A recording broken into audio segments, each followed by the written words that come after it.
A number of South African women are featured in an international exhibition that opened in New York this week, celebrating inspirational women from around the world.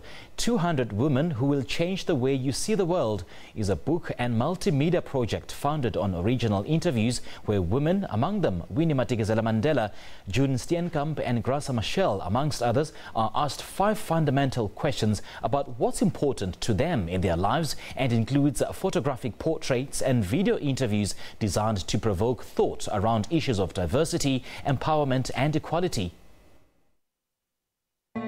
An intimate portrait of women, from a United States Supreme Court justice, a Hollywood actor and activist, to a widowed goat herder married at the age of 8 in Nepal. Culminating in this kaleidoscope of stories that germinated while the publishers were working in South Africa. I kept kind of having these conversations with people when I was there about the just terrible gender inequity that exists in South Africa. It doesn't matter where you come from, the gender inequity is just massive. And I always was told, oh, but that is so far down the list of problems. We have to fix housing, we have to fix health, we have to fix employment. And it's like, why? Why are all of those things more important than gender equality, and why are they more important than the way that women and children are being treated? So it started from there. Ruth, along with partner Jeff Blackwell and their team, travelled to multiple countries to interview and photograph their subjects. Women of power, others of struggle, all trying to change their circumstance and that of other women for the better. It was quite deliberate on our part. We sought to get about 50 women who are high profile, and we did that deliberately because we knew that their names would actually help shine a light on the project.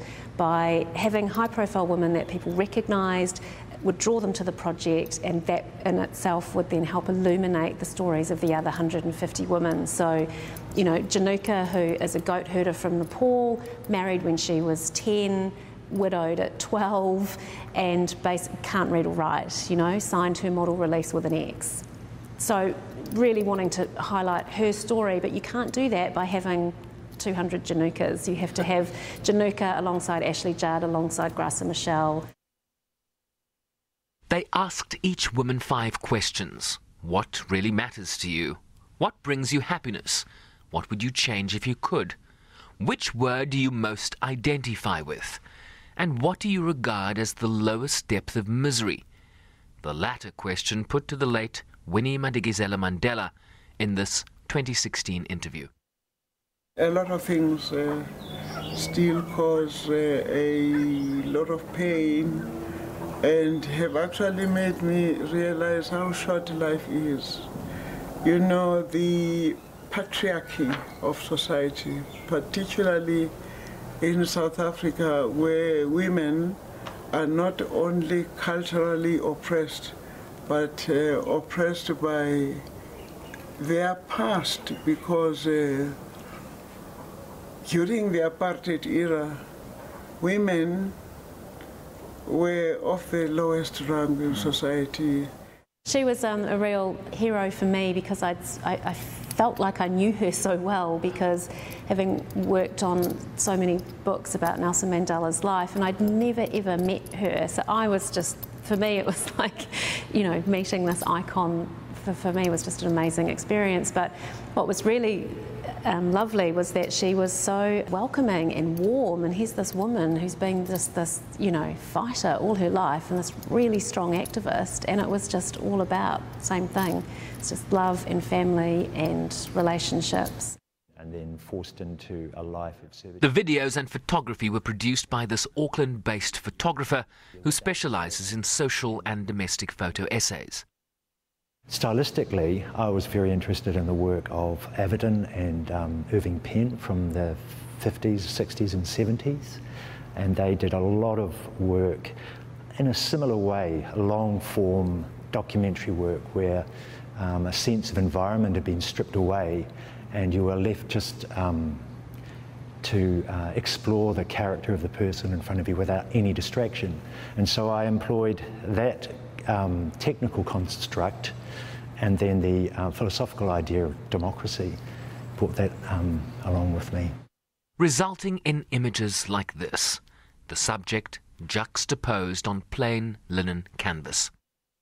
We actually even chose the linen that we carried with us in a roll based on Gandhi's robes, which Gloria Steinem was involved with the talking circles in India in her early life, and that inspired us to use that calico coloured linen that is behind each of the women. This chef from Katlehong was abused by her stepfather from the age of 6 and answers the question, what really matters to you? My stepdad used to abuse me sexually, emotionally, that type of stuff. And so this one time I was sitting with my friend and her mom, and I was like to them, so if an old man decides to take off your underwear and does something like this, is it normal? And then the mother replied and said, no, that's wrong. They shouldn't be doing something like that to a child. Answering the same question, this former journalist remembering covering Nelson Mandela's release from prison. We waited, and then it was a very, very hot day. And then all of a sudden, all of a sudden you saw this grey hair, like with a halo behind it, and this fist in the air. And it was him. I couldn't believe it. And then when the crew came down, I almost got hit because I just stood there. I couldn't believe it. So that was like the pinnacle of my entire career, really, that he finally came out. We wanted to add to the conversation. When we first started, we had no idea that we would end up publishing into an environment of, well, Donald Trump, Me Too, Time's Up. I mean, we actually thought we were going to be publishing with the first female president, and, you know, like, yay. And we were actually interviewing women the day the locker room tapes came out. And I wasn't at those interviews, but apparently, like, the women were just, like, so angry. They were just raging. And I think the silver lining that you can take out of that is that actually it has ignited and accelerated the conversation, and it's ramped it right up. So people now feel that they have the confidence and the support to really speak out about these issues. And I don't know that we would have got there without Trump. The exhibition runs at the Pen and Brush Gallery in Manhattan until June 20th, before moving to Sweden and Germany later this year. Sherwin Bryceby's SABC News, New York.